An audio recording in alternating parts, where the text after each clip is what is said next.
अस्सलामुअलैकुम फ्रेंड्स, क्या हाल है आप सबका। आई होप आप सब ठीक ठाक होंगे। अल्हम्दुलिल्लाह मैं भी ठीक हूँ। आज हम बिल्कुल क्रीमी टेक्सचर वाली खीर बनाएंगे, वो भी घर की चंद चीज़ों से। चलें स्टार्ट करते हैं। सबसे पहले 1 कप राइस, उनको हमने अच्छी तरह साफ़ करके वॉश कर लिया और पकाने से पहले 2 घंटे पहले भिगो के रख दिया। देखें भीग के इस तरह सॉफ़्ट हो जाते हैं और इनको फिर हम हाथ की मदद से मैश कर लेते हैं। मैश करने से ये इस तरह से टूटे टूटे से हो जाते हैं चावल, और ये बहुत जल्दी घुल जाते हैं खीर में, दूध के अंदर। सबसे पहले हमने 2 गिलास पानी लिया, उसको बॉयल आने में ये जो राइस है वो हमने इसके अंदर डाल दिए। अब हमने तब तक पकाना है जब तक ये राइस अच्छी तरह इसके अंदर गल ना जाए। ये देखें गाइस, राइस हमारे अच्छी तरह से गल चुके हैं। पानी में चावल पकाने का मकसद ये होता है कि दूध कम यूज़ होता है और चावल जल्दी गल जाते हैं।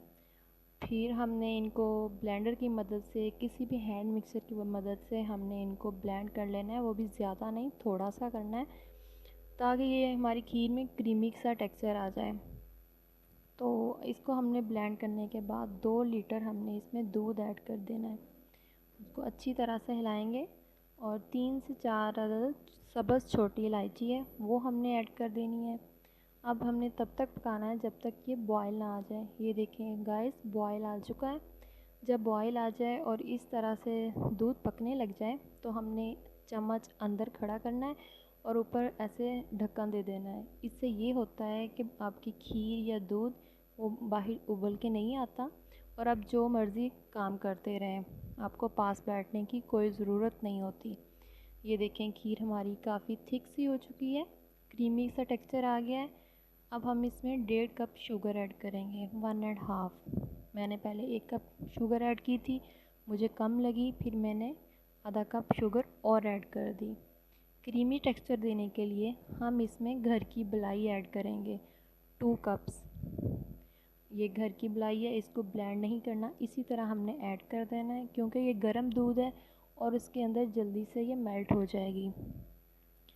इससे गाइस ये क्रीम में बहुत अच्छा खोए वाला टेक्सचर आएगा। बहुत ज़बरदस्त कम दूध में ये खीर बनाई जाती है और ये बहुत मज़े की क्रीमी सा इसका फ्लेवर होता है और मुंह में ऐसे घुल जाती है, बहुत मज़े की लगती है। कम दूध में बनती है और कम बजट में ये बहुत जल्दी रेडी हो जाती है। ऑलमोस्ट हमारी खीर तकरीबन डन होने वाली है, बबल्स बनना शुरू हो गए।